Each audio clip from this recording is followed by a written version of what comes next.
তখন খুব প্যান প্যানে লাগতো। ও বাবা, মা বাবা যে রবীন্দ্রসঙ্গীতের মানে উফ, বাপরে বাপ, চললেই মনে হতো বাড়িতে বোধহয় শোক লেগেছে। আমি দেখলাম অদ্ভুত ভাবে রাজনীতি তৈরি হলো যে না, ও যদি তোমার মতাদর্শে বিশ্বাস না করে তুমি ওর সঙ্গ পেতে পারো না। এটা রাজনীতির কুপমণ্ডুকতা। যত ধাক্কা বইতে, আমরা ঠিক তো, সম্পাদক, প্রকাশক, লেখক, আমি যে লিখি, আমি কি বিনিময় চেয়ে লিখি? লিখলেই লেখা হয় না। নমস্কার, আমি অভিজিৎ, আর আপনারা দেখছেন থার্ড আম্পায়ার। থার্ড আম্পায়ার আপনারা জানেন যে খেলার মাঠে, বিশেষত ক্রিকেট মাঠে থার্ড আম্পায়ার ব্যাপারটা কি। যখন মাঠের দুই আম্পায়ার সিদ্ধান্ত নিতে না পারেন, তখন ওই থার্ড আম্পায়ারের দিকে সিদ্ধান্তের ভার যায়। আর আমাদের থার্ড আম্পায়ার হলেন আপনি। আপনার ভালো মন্দ, ঠিক বেঠিক, সেটা নিয়েই হচ্ছে আমাদের থার্ড আম্পায়ার। ফলে আমাদের এই অনুষ্ঠান আপনারা দেখুন, ভালো লাগলে বলুন, যদি কিছু পরিমার্জন কিংবা পরিবর্ধন করতে হয় তাহলে সেটাও বলবেন। থার্ড আম্পায়ারে আজকের বিশেষ অতিথি, বরং বলা যায় প্রথম অতিথি হলেন এই সময়ে সাহিত্য জগতের অন্যতম শ্রেষ্ঠ লেখক এবং বিশিষ্ট সাংবাদিক প্রচেত গুপ্ত। প্রচেতদা, থার্ড এম্পায়ারে তোমাকে স্বাগত। তোমাদেরও থার্ড আম্পায়ার আমাকে যে ডেকেছে, তোমাদের কাছেও আমি কৃতজ্ঞ যে আমাকে ডেকেছো। অভিজিৎ, তোমাকে তো আমি অনেকদিন থেকে চিনি। আর যারা আছে, দেখতে পাচ্ছি থার্ড আম্পায়ারকে সত্যি সত্যি জোরালো করতে, হ্যাঁ, তাদের সবাইকে আমার শুভেচ্ছা, অভিনন্দন। প্রচেতদা, আমরা শুরু করেছিলাম ওই সাহিত্য এবং সাংবাদিকতা দিয়ে। সাংবাদিক প্রচেত গুপ্ত, সাহিত্যিক প্রচেত গুপ্ত। তো তোমাকে যদি বলা হয় যে একটা বেছে নাও, কোনটা আগে কোনটা পরে, সাহিত্য না সাংবাদিকতা? বাবা, থার্ড আম্পায়ারই দিচ্ছে আউট করে। আমি একটা কথা বলি, আমি একটা সুবিধা আছে, আমি যবে থেকে লিখতে শুরু করি না কেন, আমার সাংবাদিকতা, আমার তো মানে আগে থেকে লিখতে লিখতে সাংবাদিকতা তো আমি ঢুকে যাই পেশা হিসেবে। তারপর আবার মন দিয়ে সাহিত্য করেছি। আমার না কখনো, অভিজিৎ, কখনো দুটো আমি মিশাইনি। কোনোদিন আমি দুটো মেশাতে হয়নি। এটা আমি জানি না, হয়তো আমার নিজের কোনো একটা জায়গায় এসেছে। বহু সাংবাদিক সাহিত্য করেছেন, আগেও করেছেন, সারা বিশ্বে করেছেন, আমাদের দেশে করেছেন, আমাদের বাংলায় করেছেন। যেহেতু এ দুটোর মধ্যে কোনো রকম কনফ্লিক্ট নেই, কোনো মারপিট নেই, কোনো সংঘর্ষ নেই, সেহেতু এটাকে আলাদা করে আমাকে কখনো বেছে নিতে হয়নি। কিন্তু আজকে যদি দাঁড়িয়ে তুমি প্রশ্ন করো যে কোনটা করবে, আমি সবসময়, আগেও তাই পরেও তাই, আমি সবসময় লেখালেখির পক্ষে। আমার তো 44 বছর সাংবাদিকতা হয়ে গেছে, পেশা হয়ে গেছে। এটা সাংবাদিকতা যে কোনো পেশার ক্ষেত্রেই সত্য, কিন্তু সাহিত্যের দিকে আমি ছাড়া আমার কোনো বাঁচার, যেটুকু আর বেঁচে আছি, যদি থাকি তাহলে সাহিত্য। তার মানে প্রচেতদা কিন্তু একটা কথা বলে দিল যে সাহিত্য, সাহিত্য এবং সাহিত্য, সাহিত্যিক প্রচেত গুপ্ত। না, কিন্তু প্রচেতদা আরেকটা বিষয়, যে এই যে সাংবাদিকতার যে স্ট্রাগল, হ্যাঁ, কম বয়সের স্ট্রাগল, জুনিয়র সাংবাদিক, সেখান থেকে হচ্ছে যে প্রতিষ্ঠিত হওয়া, মানে সাংবাদিক হিসেবে প্রতিষ্ঠিত হওয়া, তারপর আবার লেখালেখির জগৎ, লেখালেখি লিখতে লিখতে লিখতে আবার স্ট্রাগল পিরিয়ড, তারপর আস্তে আস্তে দেখা যাচ্ছে প্রচেত গুপ্ত একটা নাম। এই যে দুটো স্ট্রাগল পিরিয়ড, দুটো পেরিফেরিতে দুটো স্ট্রাগল পিরিয়ড, এটা কিভাবে তুমি হচ্ছে যে ম্যাচ করেছো? সব কাজেই এই লড়াই থাকে, এই স্ট্রাগল সমস্ত কাজে, কোনো কাজের আলাদা নেই। আমি কোনোদিন আমার সাংবাদিকতায় কোনোদিন আমি ফাঁকি দিইনি, কখনো কোনোদিন ফাঁকি দিইনি। আপ্রাণ চেষ্টা করেছি। খুব অল্প বয়সে সাংবাদিকতা শুরু করেছিলাম, সাংবাদিক 24-24 শুরু করেছিলাম। তখন আমি মন দিয়ে করার চেষ্টা করেছি।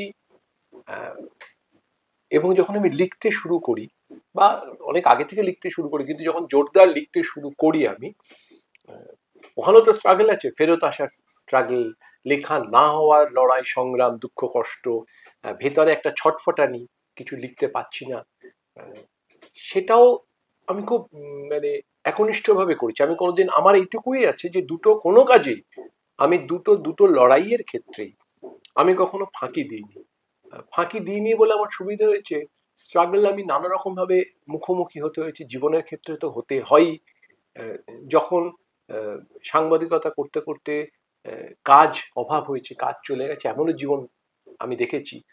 আবার লিখতে লিখতে লেখা কেউ ছাপছে না, কেউ প্রকাশ করছে না, কেউ ভালো বলছে না। এই সময় মনের যে স্ট্রাগলটা, মানে তখন মনকে কি বলেছো প্রচেতদা? আমাকে তো লিখতে হবেই, হুম, আর আমার পেট চালাতে গেলে আমি যে পেশাকে বেছে নিয়েছি আমি তো আর অন্য কিছু পারি না। ফলে আমাকে একটা কাজ খুঁজে নিতে হবে, বা অন্তত সাংবাদিকতার কাছাকাছি যে কাজ আমি পারি। আমার বেকার জীবনও কাটাতে হয়েছে। আহ, বেশি বয়সের বেকার জীবন আমি কাটাতে গিয়ে দেখেছি, ছেলে স্কুলে পড়ে উঁচু ক্লাসে, বেশি বয়সের বেকার জীবনের মজা আছে একটা। কেউ দেখলে না চট করে কাছে আসে না, কারণ জানে ধার দিলেও এ ধার শোধ করতে পারবে না। কেমন, হুম, আমি লিখেছিও মানে মানে হুম, পুরোপুরি জোর জবস্তি, মানে জোর কদমে লেখা, হুম, সেটাও আমার বেশি বয়সে, খুব হুম, বেশি দিন আমি লিখিনি। মানে আমি 20-20 থেকে বড়দের লেখা, বা এই যে তোমরা দেখছো হুম, প্রচেতগুপ্ত বলছো, হুম। এটা ওই 25 বছরেরই ব্যাপার, 25-26 বছরের ব্যাপার। প্রচেতদা, যেটা হচ্ছে যে এই তোমার এই সাংবাদিক জীবনের এই যে কথাগুলো বলছো, স্ট্রাগল ইত্যাদি, কিন্তু একটা বিরাট মহিরুহের মতো একটা হচ্ছে যে আহ, চরিত্র অশোক দাশগুপ্ত, সম্ভবত বাংলা সাংবাদিক আহ, জগতে সবচেয়ে বেশি দিন যিনি হচ্ছে যে সম্পাদক রয়েছেন, যদি হিসেব করলে দেখা যায় রয়েছেন। একটা চরিত্র, একটা বর্ণময় চরিত্র, শুধু না, অনেক কিছু শেখার রয়েছে। তো অশোক বাবু হচ্ছে যে আপনাকে, তোমাকে কিভাবে হচ্ছে যে এ করলো?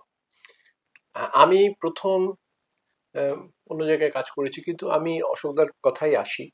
আহ, এটা হচ্ছে, আমি জানি না, আমার কাছে একটা উম, অতিরিক্ত প্রাপ্তি, যে প্রাপ্তি হয় না। আমাকে এই যে, দেখো, একটা সাংবাদিকতার কাজ করতে করতে করতে করতে গল্প লেখা, উপন্যাস লেখা, তার তো একটা সময় লাগে, তার তো একটা ছাড় লাগে। উম, এবং প্রথম দিনই তো আমি একটা লেখক হয়ে উঠিনি, প্রথম দিনই তো আমি কেউ নই, তখন তো মনে হয় শখে সময় নষ্ট করছে কিনা, নিজের কাজ ফাঁকি দিচ্ছে কিনা। একটু দেখিস তোমার লেখাটা কেমন হয়েছে, হ্যাঁ, ব্যাপারটা এই পর্যায়ে এই প্রথম। পর্যায়ে হুম, ছাড়া তো আর কিছু নয়। আমি নিজেও তো ভাবতে পারিনি, আমি হুম, তখনও করতে পারিনি। আমি সাংবাদিকতার কতগুলো এমন সব জিনিস অশোকদার কাছ থেকে আমি শিখেছি। হুম, আমরা বহু মানুষ শিখেছি, আমিও শিখেছি। মানে আমি আজও সেটা, সেই কার্যকর উপর দিয়ে চলে যাই। হ্যাঁ, সেটা ভাবা যায় না, এমন আমি গল্প যদি করি, আহ, আমাকে অশোকদা আমাদের অনেককে শিখিয়েছেন, আমিও পাশে থেকে শিখেছি। এই যে লেখা এবং সাংবাদিকতা, এটা অশোকদা কিভাবে তোমাকে ব্যালেন্স করতে শেখালেন? আমাকে কখনো, মানে কোনোদিন, মানে এইটুকু বুঝিয়েছেন, যেহেতু নিজেও অশোকদা উপন্যাস লিখেছেন, কেমন, নিজেও ডিটেকটিভ উপন্যাস হুম, লিখেছেন।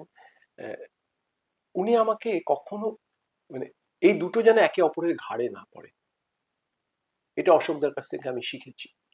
কোনোদিন অশোকদা, মানে কপি যখন দেখতেন, একটা সময় কপিও আমার তো দিনের পর দিন দেখেছেন, হেডিং করা পাশে বসে শিখিয়েছেন, কপিটা কিভাবে ঠিক করব, কপিটা কিভাবে কাটবো, কপি কইটুকু লিখবো, সেটা শিখিয়েছেন। কখনো ভাষার অলংকার থাকবে না, এই যে অলংকার একটা ভাষা সাংবাদিকতার সাহিত্য দেওয়া, সেটা কখনো আটকাননি। হুম, আবার পরবর্তীকালে যখন অশোক আমার লেখা পড়তে শুরু করলেন, আমার মনে হচ্ছে প্রথম আমার লেখাটা তো একটু এদিক ওদিক পড়েন, আমাকে কাগজে বেরোয়। উম, কাঞ্চনগড়ের কোকিল স্যার বলে একটা লেখা আমি লিখি ছোটদের জন্য, অনেক হুম, আগে। তো অশোক মানে হঠাৎ বোধহয় স্ট্রাইক করে যান না, ছোটদের পত্রিকায় লিখেছিলাম, সেইটা পড়ে, আনন্দমেলা পত্রিকা, মানে অশোক বই হওয়ার পর পড়ে তো হুম, হই হই করে লাফাতে শুরু করলেন। হুম, তারপর থেকে হুম, আমি আজ পর্যন্ত, আমি গতকাল পর্যন্ত সাহিত্যের বিষয়ে অশোকদার, আমি এরকম অভিভাবকত্ব তো কেউ দেয় না সাধারণত, মানে যে পেল না, আমার তার জন্য মনে হয় আফসোস, পেলে খুব ভালো করতো। হুম, উনি আমাকে এও বলে দিয়েছিলেন, আজ আমার মনে আছে, যে আমি লিখে ফেলতাম, হাসি করলে কি একটা কোনো সংলাপের পরে হি হি আমি একটা বসিয়ে দিতাম, উনি আমাকে বললেন এটা করো না, ঠিক করো না, ঠিক হচ্ছে না। এও যেমন বলে, আমার আজও মনে আছে, আমি এটা ওনার মনে আছে কিনা জানি না, আহ, এমন কোনো লেখা নেই উনি আমার পড়েন না ছাপা হলে, এমন কিছু নেই ওনার কোথাও অস্বস্তি হলে বলেন না, আর কোনো স্বস্তি হলে তো উনি 5, যদি গল্পটা ভালো হয় উনি 50 করে বলেন। এমন একটা, উনি আমার লজ্জায় ফেলে দেন, অস্বস্তির মধ্যে ফেলে দেন। আমার কাজ হচ্ছে এখন লিখে ছাপার আগেই অশোকদার কাছে পৌঁছে দেওয়া, নইলে অশোকদা এত বকুনি দেন এই জিনিসটা না। উনি তো আমার প্রফেশনাল, উনি তো আমি চাইবেন যে 24 ঘন্টার মধ্যে আমি পারলে 48 ঘন্টাই আমার সাংবাদিকতা পেশাকে দিই, হুম, উনি তো তাই চাইবেন। হুম। হ্যাঁ, এটা কিন্তু না, আমি আনন্দবাজার বা যুগান্তর পুরনো যে সমস্ত প্রতিষ্ঠান শুনেছি, কিছুটা প্রতিদিনে আমি শুনেছি পুরনো প্রতিষ্ঠানে, সেখানেও যারা লেখক এখনো প্রতিদিন আমি শুনি, আহ, তারা কিন্তু কর্তৃপক্ষের কাছ থেকে, সম্পাদকদের কাছ থেকে কিছু কিছু ছাড় পেয়ে লাইসেন্স যান, পান। লাইসেন্স হ্যাঁ, পেয়ে যান। হুম, আর অশোক দা শুধু লাইসেন্স দেবেন না, উৎসাহিত করবেন। উৎসাহিত করবেন না, মাস্টার মশাই হবেন, ভক্ত হবেন, একই সঙ্গে উনি লেখার মাস্টার মশাই, আমার সাহিত্যের একই সঙ্গে এত গল্প বলেন। হুম, অন্য একটা ভালো বই পড়লে, পেলে, গল্পের বই পেলে, নতুনন্দ্রের একটা গল্প পেলে উনি আমার হাতে পৌঁছে দেন যে এই বইটা পড়ো। হুম। এর থেকে আর বড় কি হবে?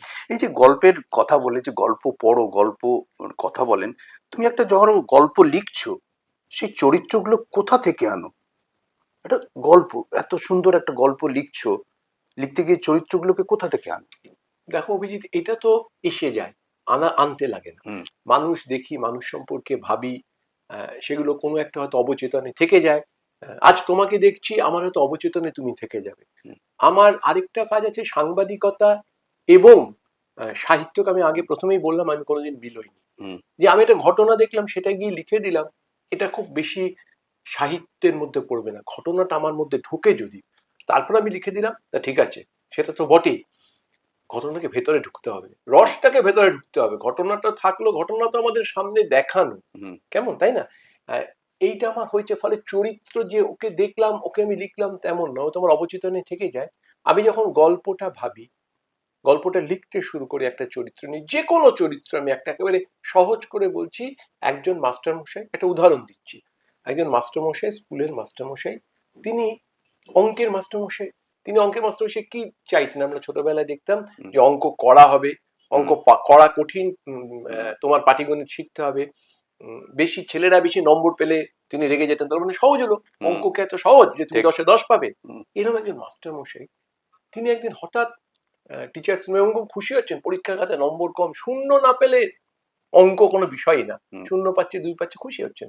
হঠাৎ উনি একটা কথা বলতে গিয়ে, হয়তো ওনার কোনো সহকর্মী বা পিয়ন কাউকে একটা ডাকতে গিয়ে, উনি দেখলেন উনি কথাটা বলতে পারছেন, ওনার গলা দিয়ে কোকিলের স্বর বেরোচ্ছে, মিষ্টি কোকিলের স্বর। হুম, এই চরিত্র আমার, তার মানে আমি অর্ধেক দেখেছি এরকম মাস্টারমশাই, আমি জীবনে অনেক দেখেছি, যিনি হুম, চান যে অঙ্ক কঠিন, অঙ্ক না পারলে মানে তুমি হলে একেবারে বিরাট একটা অপরাধী, কেন তুমি অঙ্ক পারো না, এই তো হুম, আমরা দেখেছি। হুম, আবার সেই লোকটার গলা আমি একটা ম্যাজিক্যাল ইনপুট দিলাম, হুম, একটা কোকিলের মিষ্টি সুর ঢুকিয়ে দিলাম। হুম, এই মিষ্টি সুরটা সে যত বহন করতে শুরু করলো, যত যেতে লাগলো, আমি কোথাও গল্প থেকে সরছি না কিন্তু, হুম, কিন্তু মাঝে মাঝে ওর এটা হয়ে যাচ্ছে, হুম, যেন ওর গলা দিয়ে কোকিলের স্বর বেরিয়ে পড়ছে। হুম। উনি বুঝলেন যে এই মিষ্টত্ব, একটা এই মানুষের চেঞ্জ, সৌন্দর্য, চেঞ্জ।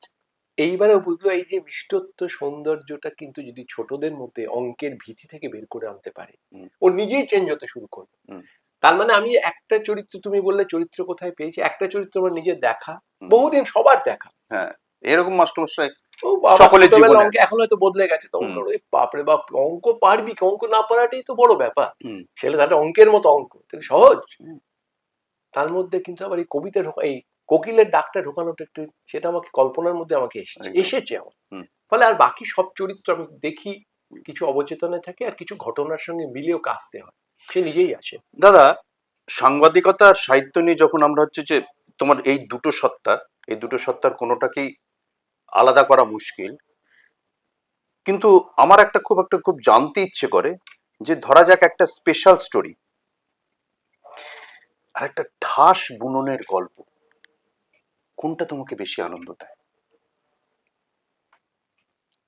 আজও আমি যদি একটা স্পেশাল স্টোরি নিয়ে যখন কাজ করি, আমি তো, স্পেশাল স্টোরিটা পাতা সুপার লিড হয়েছে ধরো। হ্যাঁ নিশ্চয়ই, আমি আজকে দাঁড়িয়ে বলছি, বিশেষ প্রতিবেদন, যারা দেখবেন দর্শকদের জন্য আরেকটু পরিষ্কার করে, স্পেশাল স্টোরি বলতে তারা ধরে দুটোই গল্প বোঝায়। হুম, আমরা খবরকেও স্টোরি বলি, আমরা হুম, যারা খবরের পরিভাষায় থাকি, হুম, আবার গল্পকে স্টোরি বলি, একদম। দুটোই স্টোরি। হুম, তো স্পেশাল মানে বিশেষ খবর, যা অন্য কেউ পায়নি। হুম, আহ, আজকে হয়তো আমাকে নিজে করতে হয় না, আজকে হুম, যে বয়সে এসছি বা যে হুম, পদে এসছি, হুম, কিন্তু আজকে নিজে করতে না হলেও আমাকে এটা নিয়ে নাড়াচাড়া করতে হয়। হুম, আর একটা ঠাস বুননের গল্প, দুটো যদি আমার পাশাপাশি রাখা হয়, হুম, আমি, এটা কোনো রকম এড়িয়ে যাওয়া উত্তর নয়।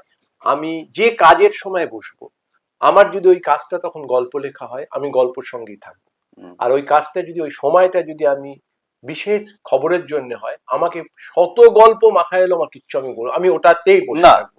আমি একটু অন্যরকম বলছি। সকালে তুমি হচ্ছে যে উঠেছো, হাতে চায়ের কাপ, প্রচেত গুপ্ত বাইলাইনের একটা স্টোরি, 6 কলম স্টোরি, কাগজটা পড়ে রয়েছে, আর পাশে প্রচেত গুপ্ত নতুন বই, বইমেলায় প্রকাশিত হবে, মলাট দেয়া পড়ে রয়েছে।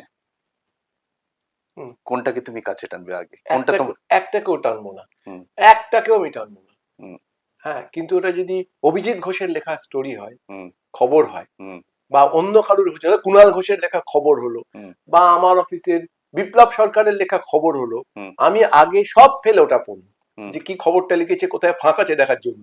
হুম, হ্যাঁ, হুম, কোনো কথা নেই, আমি ওটাকে পড়বো, হুম, আজকে দাঁড়িয়ে পড়ছি আমি। হুম, কিন্তু নিজের হলে কোনোটাই পড়বো না গো।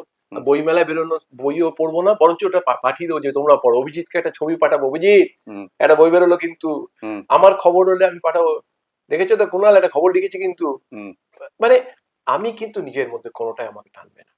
কিন্তু আমি পড়তে যদি হয়, যদি স্টোরি খবর আসে ওখানে, আমারটা হলে আমি পড়বো না ভাই, সত্যি কথা বলছি, হুম, দুটোর একটাও পড়বো, যা হয়ে গেছে। কারণ খবরটা পড়তে গেলে প্রথম, এখন অনেকদিন লিখি না, কিন্তু যদি পড়তে হয় তাহলে প্রথমে আমার মনে হয়, হয় ভালো লিখতে পারিনি, নয় আরো একটা পয়েন্ট যোগ করা উচিত ছিল, নয় কোথাও একটা মিসম্যাচ করে ফেলেছি, হুম, বুনট খারাপ হয়েছে। এখন তো ওইরকম ভাবে বেশি মানে ওই পদ্ধতিতে পড়ি, গল্প লেখা হলে তো মনেই হবে কিছু হয়নি, এটা লেখা ঠিক হয়নি, হুম।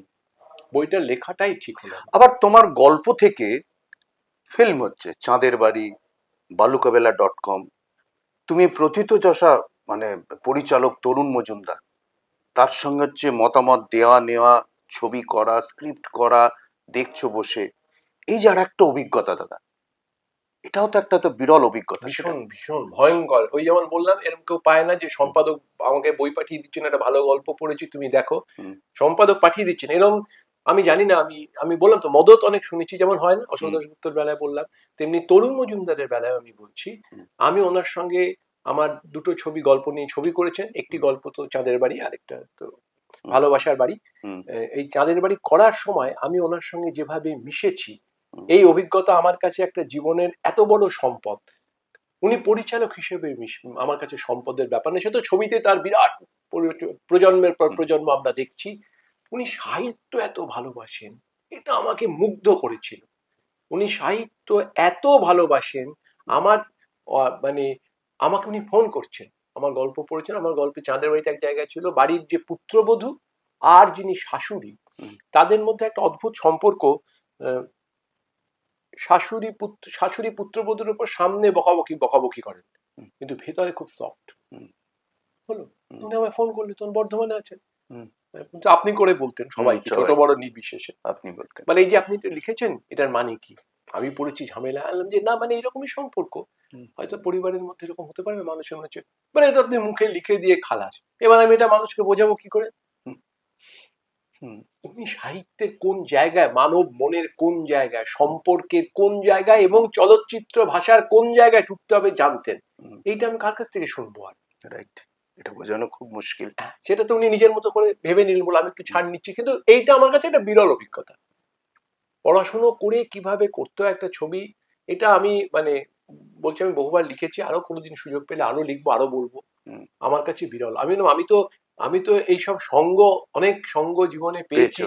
আহ, যেটা আমার কাছে একটা বিরাট প্রাপ্তি। কিন্তু কিন্তু অভিজিৎ, এই সঙ্গ প্রাপ্তি এদের দিয়ে নিয়ে যে আমি খুব বেশি লেখার দিকে মন, যে আমি একটা লিখে ফেললাম এমনটা আমার হয় না, তাই হুম, নিয়ে আমি একটা গল্প লিখে ফেললাম এমনটা হয়নি। বরঞ্চ এমন সঙ্গ নিয়ে লিখতে পছন্দ করি বা ভাবি, যাদের আমি পেলামই না জীবন, পাইও নি, অদ্ভুত চরিত্র তুমি দেখি। যেমন? গ্রামের একজন লোক, তাহলে হুম, যাক, তার নাম নিশিকান্ত, হুম, একটা গল্প লিখেছিলাম আমি হুম, কিছুদিন আগে। সেই গ্রামের লোকটা সাধারণ ছাপোষা, মূলত বোকা, ভীতু বলে শত, মানে এমনি তো শতে তো আর সংজ্ঞা অন্যরকম হয়ে গেছে, হয়তো পারে না, যেটুকু পায় তাতে খুশি থাকে। কিন্তু লোকটার একটা অদ্ভুত ঘটনা ঘটলো, লোকটা একদিন বুঝতে পারলো যে সে পায়ের শব্দ শুনে বলতে পারে মানুষটা কি, কোন মানুষটা, যে মানুষটার পায়ের শব্দ পাচ্ছি সে কিরকম। হুম, আমার কাছে এটা হঠাৎ একটা স্পার্কের মতো গল্পটা এলো। হুম, স্বাভাবিকভাবে এই লোকটাকে নিয়ে টানা হেঁচড়া শুরু হলো, হুম, প্রশাসন টানছে, নেতা টানছে, টেবিলের তলায় বসে থাকো, আলমারি লালায় গিয়ে বলে দেবে লোকটা কিরকম, হুম, আত্মীয় টানছে, বাড়ির লোকটা, বউকে ছেড়ে চলে গেছে, এরকম একটা ভ্যাবলা ক্যাবলা, পয়সা রোজগার করতে পারে না, থেকে কি হবে। হুম, এই লোকটাকে তো আমি দেখিনি। হুম। পা নিশি গল্পটার নাম ছিল, হুম। যে পায়ের শব্দ শুনে বলে দেবে হুম। নিশিকান্ত। ও লোকটা অত কিছু ভাবেও না, ও দেখলো হঠাৎ মনে হয় তাই মনে, এটা নিয়ে ও ব্যবসা করা, কারোর কাছ থেকে পয়সা নেওয়া এসবও হবে না। হুম। ও বললো আমাকে ডাকবেন না, আমি বলতে পারবো না, তখন বললো মেরে তোমাকে ভেঙে দেবো একদম মুখটো, হুম। তোমায় বলতেই হবে লোকটা কেমন। হুম। এই যে লোকটাকে দেখিনি, এটা তো একটা রূপকের মতো, হুম। মানুষকে আর পায়ের শব্দ শুনে বলতে পারে। হুম। কিন্তু এমন কোন মানুষ যদি থাকে, যে মানুষটা বসে দেখে শুনে, মানুষ মানুষকে বোঝে কি, বসে দেখে শুনে তার সঙ্গে মিশে সত্যিকার যে বুঝতে পারবে এই লোকটা ভালো না মন্দ, হুম। আসলে ওই লোকটা পায়ের শব্দে সেটা আমি রূপকে নিয়ে গেছি। হুম। এই লোকটাকে পাওয়া খুব কঠিন, হুম। যে বলতে পারবে ভালো এবং বুক ফুলিয়ে বলতে পারে তুমি কিন্তু ভালো, এই লোকটা কিন্তু ভালো নয় দেখেন, হুম।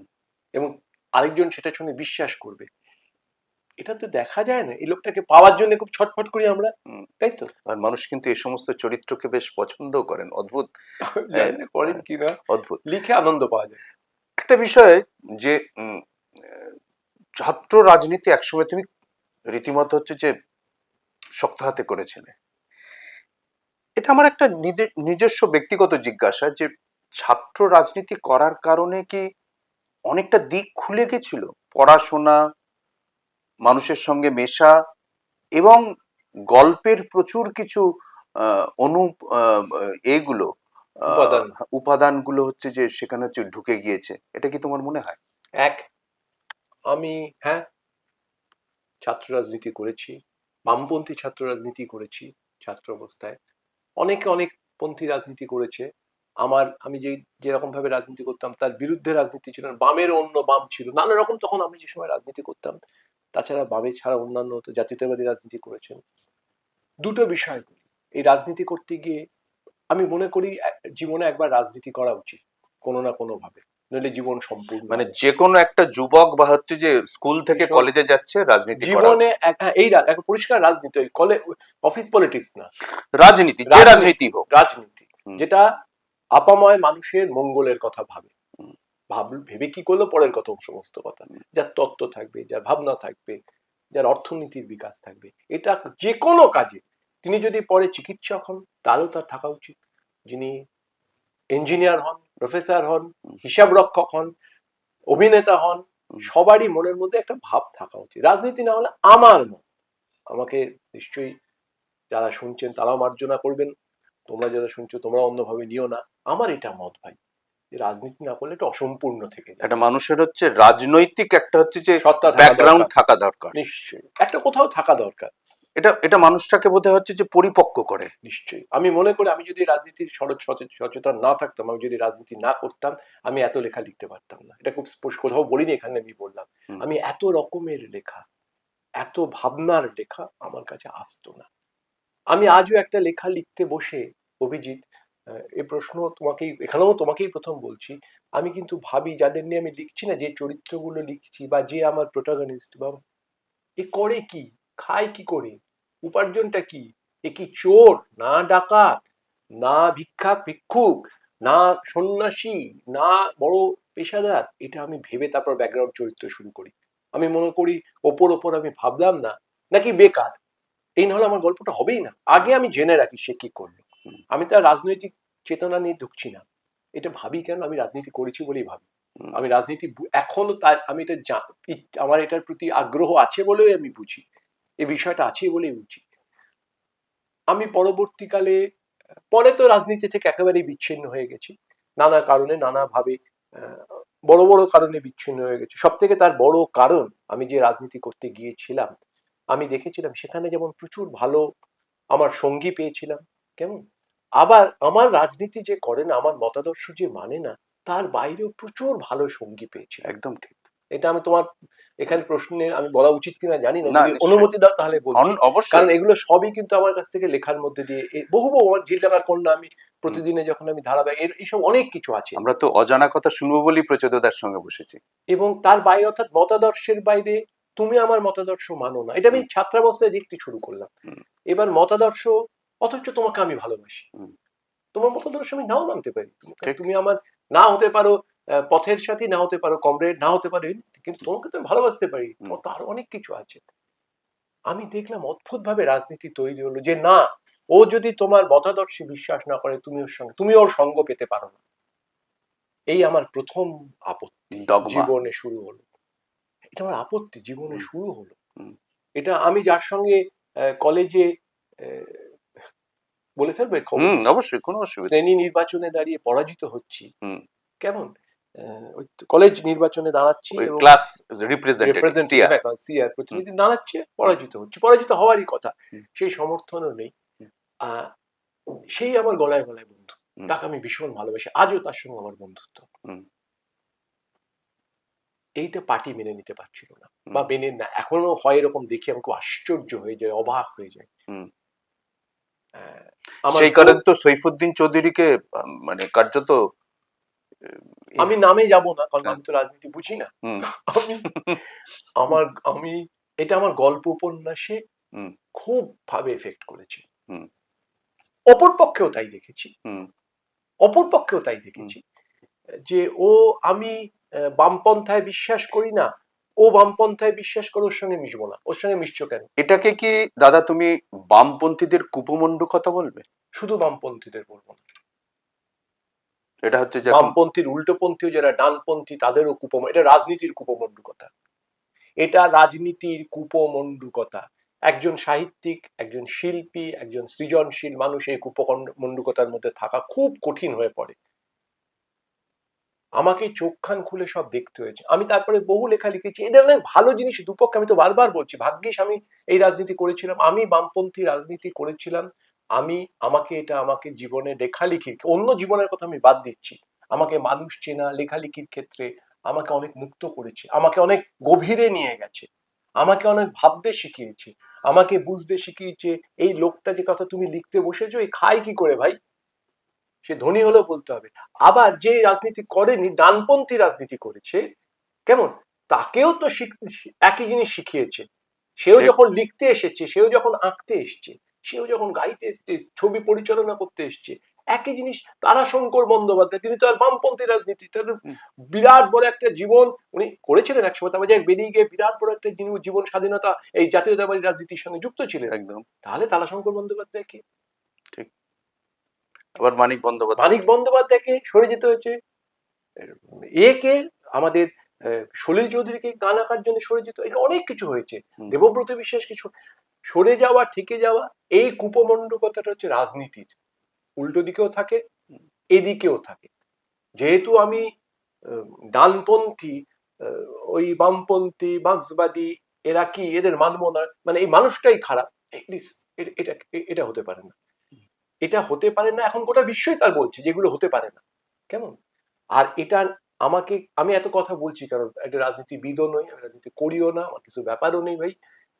আমি না যদি জানতাম, তাহলে তো শুধু গল্প, শুধু খেলার ছলেরই গল্প হয়ে যেত। হুম, হ্যাঁ, সেটা লিখে আমি যে পরিমাণ রাজনৈতিক উপন্যাস লিখেছি, যে পরিমাণ, আমি যে পানিশি গল্পটা বললাম, হুম, এটা কি রাজনৈতিক গল্প নয়? অবশ্যই রাজনৈতিক গল্প মানে কি ঝান্ডা থাকতে হবে? না। একটা গল্প, আমি আবার সুযোগ নিয়ে বলি বলি হ্যাঁ, আমি নিশ্চয়ই। একটা গল্প, একটা ছবি হয়েছিল, হুম, মিছিল বলে একটা ছবি হয়েছিল। হুম, এই গল্পটা সিনেমা, আমি গল্পটা করলাম, একটি মেয়ে, হুম, তার বিয়ে ঠিক হয়েছে, সম পাত্র পক্ষ এসে খুশি হয়ে মেনে নিয়েছে তাকে।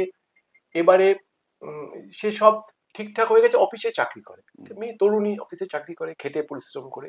তো সেই মেয়েটি একদিন অফিস থেকে নেমে পথে নামতে গিয়ে দেখছে একটা মিছিল যাচ্ছে সামনে। হুম, তো পাশে দাঁড়িয়ে ছিল, মিছিলটা চলে যাওয়ার পর যাবে। এবার খবরের কাগজের চিত্র সাংবাদিকরা ছবি তুললেন, পরের দিন ছবি দেখা গেল মিছিলের পাশে মেয়েটি। হুম, মারাত্মক হই হই কাণ্ড। হুম, সে বাড়িতে মাথায় হাত, যাদের সঙ্গে সম্বন্ধ করছে সে জিজ্ঞেস করছে রাজনীতি করে কিনা দেখুন, হুম, লোক পাঠাচ্ছে, যদি রাজনীতি করে পুত্রবধূকে তো আমি নিতে পারবো না, হুম, এই পুত্রবধূ মানবো না। হুম, হই হই পড়ে গেল, বারবার প্রশ্ন, বারবার খোঁজ, ঘটেছে অকস্মাৎ। হুম, সাংবাদিক ছবি তুলে, যেমন ছবি সবসময় সত্যি কথা বলে, তেমনি ছবি সবসময় মিথ্যে কথা বলে, হুম, কিন্তু বলে সব থেকে বেশি মিথ্যে কথা সেই বলতে পারে, তোমরা হুম, অনেক বেশি সারাক্ষণ ছবি নিয়ে কারবার করো, বলতে হুম, পারবে। এবার এবার মেয়েটি না, মেয়েটি কোনো রাজনীতির সাথে পাচেও ছিল না। হুম, এবার মেয়েটির মনে লাগলো কথাটা, এটা হুম, খুব একটা অপমানজনক কথা, হুম, যে ও যদি রাজনীতি করে আমি তাকে পুত্রবধূ হিসেবে গ্রহণ করব না, হুম, আমি তো কোনো অপরাধ করিনি, হুম, এটা তো হতে পারে না। আমি কি করব? একটা ছেলের ক্ষেত্রে তো এরকম হয় না। পরের দিন তখন ও ফোনে জানিয়ে দিল যে মা এই বিয়ে আমি করবো না, বাবা বারণ করে দাও, এই সম্বন্ধে আমি যাবো না, দরকার নেই, আবার পরে দেখা যাবে। বলে পরের দিন ও নামছে অফিস থেকে, একইভাবে আরেকটি মিছিল যাচ্ছে, এবার আর মেয়েটি পাশে দাঁড়ালো না, আমি গল্প শেষ করছি, মেয়েটি মিছিলের মধ্যে হাঁটতে শুরু করলো। এটা রাজনীতির গল্প না? 100%। তো আমি এটা শুধু গল্প না, প্রচুর উপন্যাস লিখেছি। হুম। হ্যাঁ, এই 34 বছরের একটা বড় সময়, কেমন 34 বছরের একটা বড় সময় থেকে একটা বড় দল, একটা বিরাট বড় ক্ষমতার দল, তার আগে এত বড় একটা পার্টি যারা যুক্ত ছিলেন, মানে নানা রকম ভাবে বিরাট একটা, আমাদের বাংলার ক্ষেত্রে বিরাট, এদের পড়ার চলে যাওয়ার মুখ থেকে আমি উপন্যাস এদের নিয়ে লিখেছি, চলে যাওয়ার পর পর্যন্ত। আমি নাম বলবো না, কারণ নাম বলাটা মানে আমি মনে হবে বিজ্ঞাপন করতে বসেছি। আমি বোধহয় 5টা উপন্যাস এই সময়টা নিয়ে লিখেছি। মানে আমি আমি 5টি উপন্যাস লিখেছি, সেখানে পার্টির ভেতরে কি হচ্ছে, কিভাবে ভাঙছে, এই যে আমি সব জেনেছি, আমার সাংবাদিকতার সূত্রে নিশ্চয়ই জানতাম, আমার সচেতনতার সূত্রেও জানতাম অভিজিৎ। আমার খবর রাখা, আমার সচেতন, এটা আমার, তুমি যে বললে না কোন খবরটা পড়বে, কোনটা পড়বে, আমি যদি খবরটা না পড়ে আমি কোনোদিন এই ভালো গল্পটা লিখতে পারবো না, ঠিক, আমি পারবোই না। তো তো এটাই আমার বলার আর কি। এই অজানা কথাগুলো তো উঠে আসার জন্য আমাদের থার্ড আম্পায়ার আজকে আমরা রয়েছি প্রচলিত দার সঙ্গে। প্রচলিত দা, একটা কথা কিন্তু হচ্ছে যে সাহিত্যের বাজারে, আমি বাজার কোট আনকোট, কেউ আমাকে অন্যভাবে নেবেন না, সাহিত্যের বাজারে ঘুরে বেড়ায় অনেক লেখক আছেন যারা হচ্ছে নিজে লেখেন না, তারা প্লট বলে দেন, লেখেন অন্যজনে, এবং এটা চলছে, এটা নাকি বেশ ভালো চলছে। এখন যিনি লেখেন বা এইভাবে হচ্ছে যে সাহিত্যকর্ম সৃষ্টি করেন, অবশ্যই সাহিত্যকর্ম সৃষ্টি করেন, মানুষ পড়ছেন নিশ্চয়ই, কিন্তু এটা কি কোনো পথ হতে পারে না? কনজিউমারিজমের যে এ চলে এসছে, জীবন চলে এসছে, জীবনটা হচ্ছে এতখানি পাল্টে গেছে বিগত 10 বছরে, এটা খুব মেনে নিতে হচ্ছে। খুব ভালো প্রশ্ন অভিজিতের, যথেষ্ট। এই থার্ড আম্পায়ার, তো আম্পায়ার যে নিজে বোলার দেখতে পাচ্ছি, মানে আমি হয়েছি ব্যাটসম্যান আর বোলার বল করে যাচ্ছে। আচ্ছা দেখো, লিখি কেন, আঁকি কেন, গান গাই কেন, সিনেমা তুলি কেন, সাংবাদিকতা করি কেন, কেন তো একটা প্রশ্ন আছে। হ্যাঁ, পেটের জন্য, আরে দুনিয়ায় বেঁচে উঠেছি তো পেটের জন্য, বেঁচেছি যখন পেটের জন্যই বেঁচেছি। আমি যে লিখি, আমি কি বিনা পয়সায় লিখি? আমি যে গান গাই, আমি কি বিনা পয়সায় গান গাই? তো বটেই, তো পেটের জন্য করতে হয়, কিন্তু একটা কিছু জীবন জিজ্ঞাসা নিয়ে করি তো, শুধু তো প্লটকে বলি না, শুধু তো একটা ভাবনাকে প্রসারিত করি না, তার প্রতিটি শব্দে, প্রতিটি বাক্যে, প্রতিটি অনুচ্ছেদে কিছু না কিছু তো থাকে জিজ্ঞাসা, প্রতিটি ক্রিয়াপদ ব্যবহার, বিশেষণ ব্যবহার। সেই জন্যই তো শব্দ গ্রহণ, নইলে আমি এখন কেন যেটা ভাষা জানি না সে ভাষায় লিখতে যাচ্ছি না কেন? লেখাটা কি শুধু আমি তোমারই কথায় কোট আন কোট বাজারের জন্য? তা তো নয়। কেমন ফুল দেখো, বাজারেও ফুল বিক্রি হয়, কিন্তু যখন ফুলটা তৈরি করেন, নিশ্চয়ই বাজারে বিক্রি হন, ফুলটা যখন তৈরি করেন, যিনি বিক্রি করার জন্য তৈরি করেন, তিনি চান একটু বড় হোক, একটু সারটার দিয়ে কোনো রকম ভাবে করে এরকম একরকম ফুল তৈরি করেন। আর নিজের বাড়ির যিনি বাগানে দুটো একটু মাধবীলতা ফোটে, কি যত্ন করে দেখেন, বাজারে বিক্রি না, দুটোই ফুল কিন্তু বাজারে বিক্রি। আমার মতে হচ্ছে যে আমি যদি ব্যবসায়ী শুধু করব বলি, যে কোনো সৃজনশীল কাজ নিয়ে শুধু ব্যবসা করব, নিশ্চয়ই পেটে খিদে লাগবে, তাহলে বোধহয় যিনি লেখার নিয়ে ব্যবসা করেন বা বাজারে নামেন, তার থেকে অনেক বড় কিছু পেলে বেশি লাভ হতো, অনেক বড় বড় আছে বিষয়। কেমন, আর অভিজিৎ একটা কড়া কথা বলবো? নিশ্চয়ই, নিশ্চয়ই, কোনো অসুবিধা, কড়া কথা অসুবিধা নেই তো? নেই। থার্ড এম্পায়ার কিছু বলবে না তো? হ্যাঁ, না, লিখলেই লেখা হয় না, লিখলেই লেখা হয় না। কিন্তু আরেকটা প্রশ্নের সঙ্গে প্রচলিততা জড়িত আছে, পেন দিয়ে কাগজে লেখা, সাদা কাগজে লেখা ক্রমশ প্রজন্ম বদলাচ্ছে, এখন ল্যাপটপে বা কম্পিউটারে লেখা, কিংবা মোবাইলে লেখা, মোবাইলে সাহিত্য হয়ে যাচ্ছে, কেউ কেউ উপন্যাসও লিখে ফেলছে মোবাইলে। এই পার্থক্যটা কি? মানে এটাকে কি তুমি মনে করো যে এটাকে অ্যাবজর্ব করতে হবে সময়ের সঙ্গে, নাকি আমি করি না, আমি ভালোবাসি লিখতে, কোনটা? অনেক আগে কিন্তু বিদেশে যখন যারা ইংরেজি লেখেন তারা কিন্তু টাইপরাইটারে লিখেছেন, হুম, হাতে লেখেন। হুম, কেমন, তারা তো বহুদিন আগে, হুম, অনেক যুগ আগে থেকে টাইপরাইটার খটাখট খটাখট হুম, করে দেখেছি। বিজ্ঞানীরাও টাইপরাইটারে পেপার তৈরি করেছেন। হুম, আমাদের এখানে হাতে লেখা তো অনেক দিন ছিল। হুম। তা এই সঙ্গে যদি তোমায় যখন জিজ্ঞেস করো, আমি একটা টাইপরাইটারের গল্প বলবো, যদি তুমি সময় দাও হ্যাঁ, পড়ো। অবশ্যই। কিন্তু এটা বলি হুম, যে এই তারপর তো টাইপের কম্পিউটার এলো ইত্যাদি।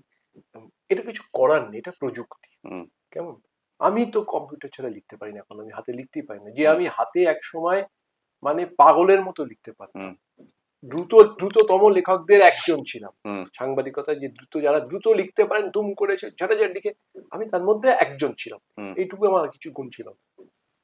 কিন্তু আমি এখন তো গল্প লিখতে পারি না, আমার অনেক কম্পিউটারে তাড়াতাড়ি লেখা হয়, গল্প উপন্যাস লিখে যাচ্ছি পাতার পর পাতা। এটা প্রযুক্তির বিষয়, সংশোধন করতে সুবিধা হয়, পরিমার্জন করতে সুবিধা হয়। আর হুম, আমার সব থেকে বড় কথা, গোপন কথা, এই থার্ড অ্যাম্পের দর্শকরা জেনে রাখলে ভালো হবে, না সব থেকে খারাপ হাতের, এত খারাপ হাতের লেখা, হুম, আমার নিজেরই কষ্ট হবে অন্য কেউ দেখলে। হুম, যিনি সম্পাদনা করে তার পড়তে সুবিধে হয়। ঠিক যেভাবে তুমি এসছো, প্রযুক্তি বদলেছে, হুম, আজকে এইরকম একটা জায়গায় বসে আমরা পডকাস্ট করে ফেলছি, হুম, ঠিক সেই রকম ভাবে ওই প্রযুক্তিটা বদলাবে, ওটা মেনে নিতে হবে। আসলে আমি পেনে লিখেছি কিনা, হুম, আমি ল্যাপটপে লিখেছি কিনা, হুম, আমি মোবাইলে লিখেছি কিনা, হুম। এটা কোনো কথা না, আমি কি লিখে লিখলাম। দেওয়ালের গায়ে যে গুহার মধ্যে যে চিত্রটি ছিল, হুম। যে চিত্র, সেই প্রাচীনতম চিত্রটি, গুহা চিত্র। গুহা চিত্র, হুম, সেটা তো গুহার গায়ে দেয়ালে লেখা হয়েছিল, কি সব রং টং ছিল না, কাঠ কয়লা দিয়ে হয়তো হুম, রংটা রয়ে গেছে, রং বানিয়েছিলেন, সেটা তো রয়ে গেছে। আর অনেকে এখন বড় বড় অনেক খরচ করে ছবি আঁকেন, হয়তো সে খুব মানুষ মনে রাখতে পারছে না। এই প্রজন্ম বই পড়ে? নিশ্চয়ই পড়ে। আমি সঠিক তথ্য নিয়ে বলছি বই করে। কেন পরিসংখ্যান নিয়ে বলছি, এই প্রজন্মকে আমরা অনেক হাতছানি এসছি। এই প্রজন্ম বলাটা তো খুব ভুল হবে, সারা বিশ্বই বড় প্রজন্ম। হুম, যদি বই না পড়তো, এক তো পড়াশুনোর বই, তুমি নিশ্চয়ই পড়াশুনোর বই বাইরের বই পড়ছো, একদম। যে ভালো করে পড়াশুনো করে তাকে সব বই পড়তে হয়, হুম, এক।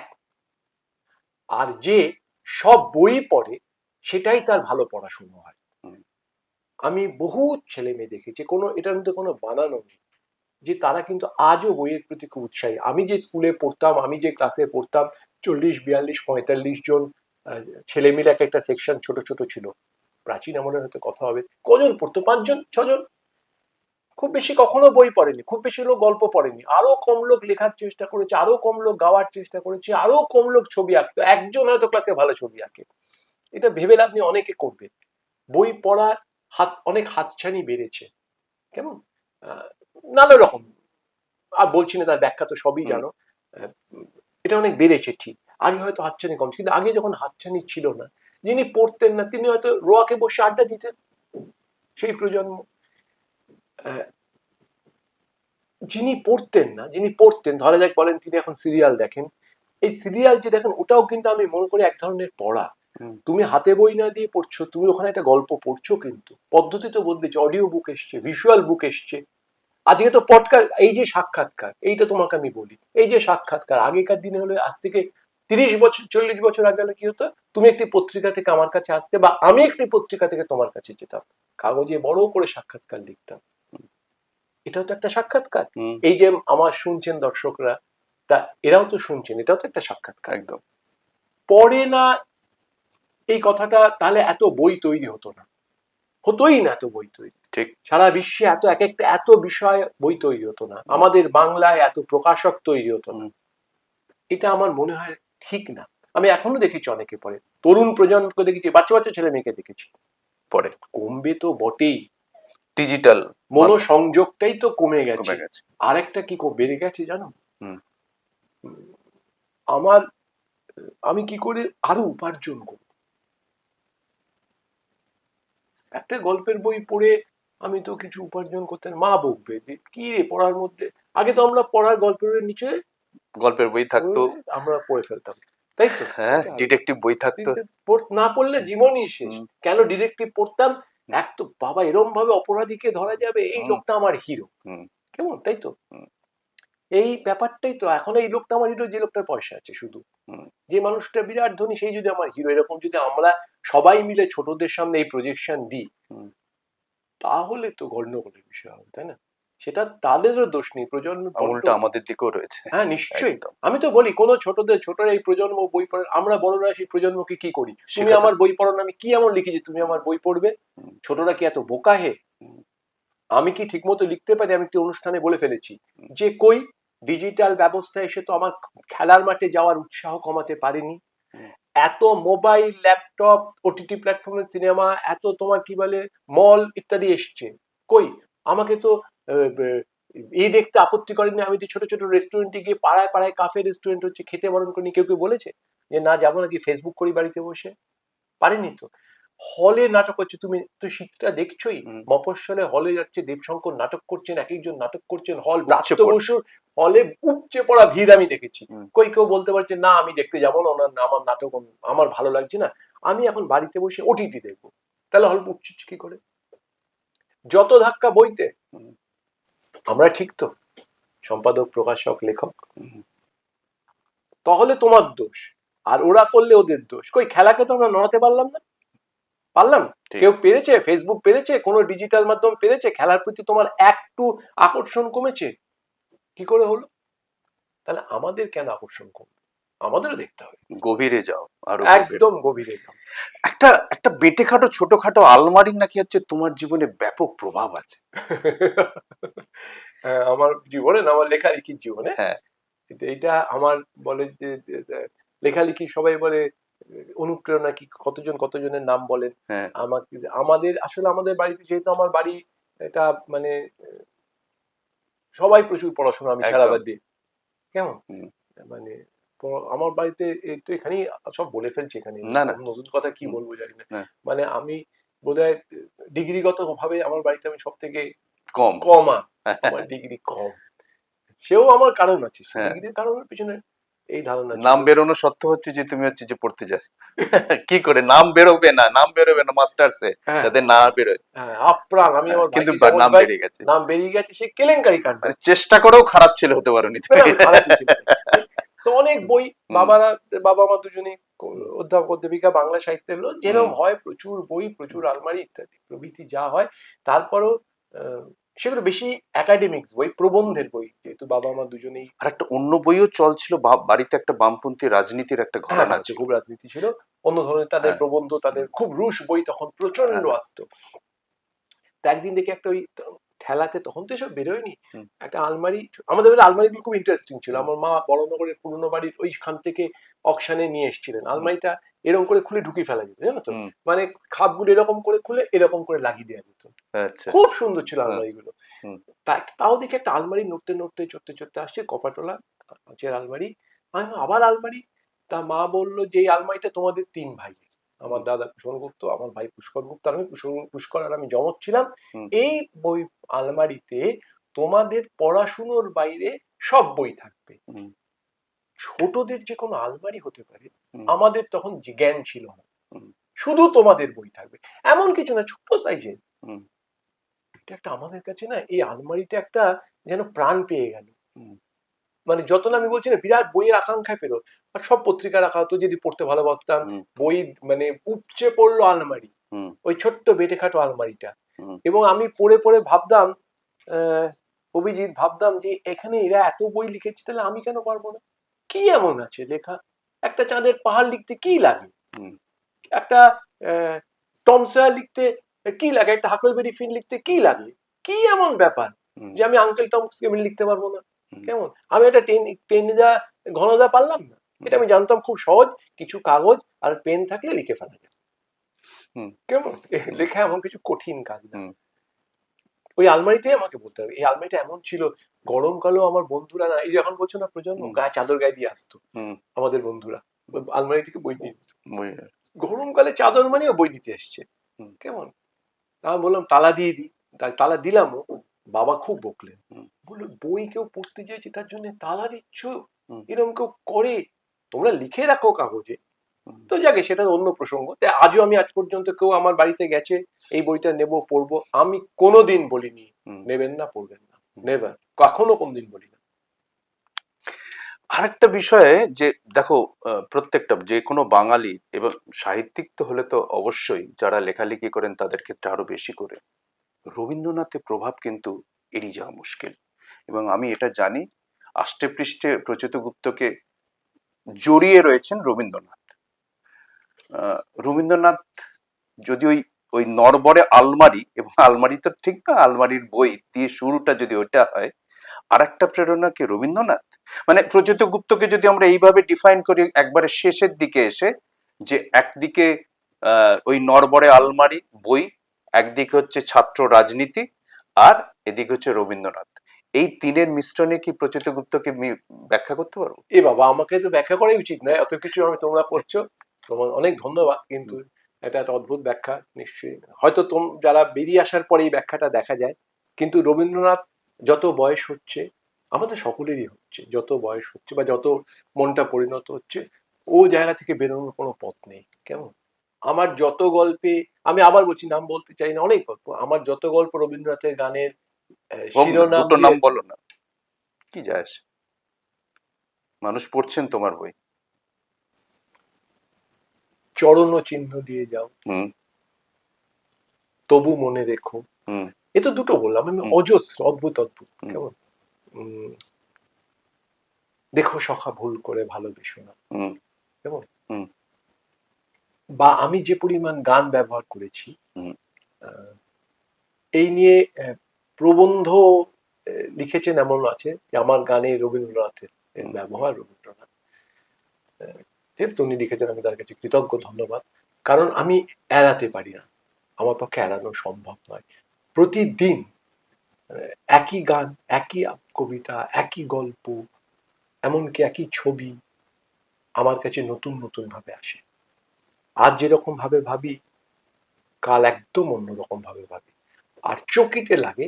এটা অবশ্য আমি খানিকটা ছোটবেলা থেকে এই পরিবেশে বড় হয়েছি, কিন্তু তখন খুব প্যান প্যানে লাগতো। ও বাবা, মা বাবা যে রবীন্দ্রসঙ্গীতের, মানে উফ, বাপরে বাপ, চাল চললেই মনে হতো বাড়িতে বোধহয় শোক লেগেছে।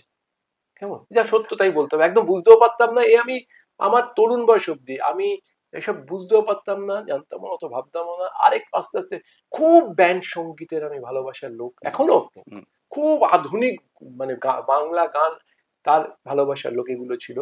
এ, কিন্তু পরে আমার স্ত্রী মিত্রা গুপ্ত, সেও খুব রবীন্দ্রনাথের গান টানের হুম চর্চার মধ্যে থেকেছে। কিন্তু গানের চর্চা থাকা, গান ভালোবাসা না, আমাকে গানগুলো না, মানে খুব একদম, মানে আমি রবীন্দ্রনাথকে জড়িয়ে ধরবো কি, গানটা একদম আমাকে না বিদ্ধ করে।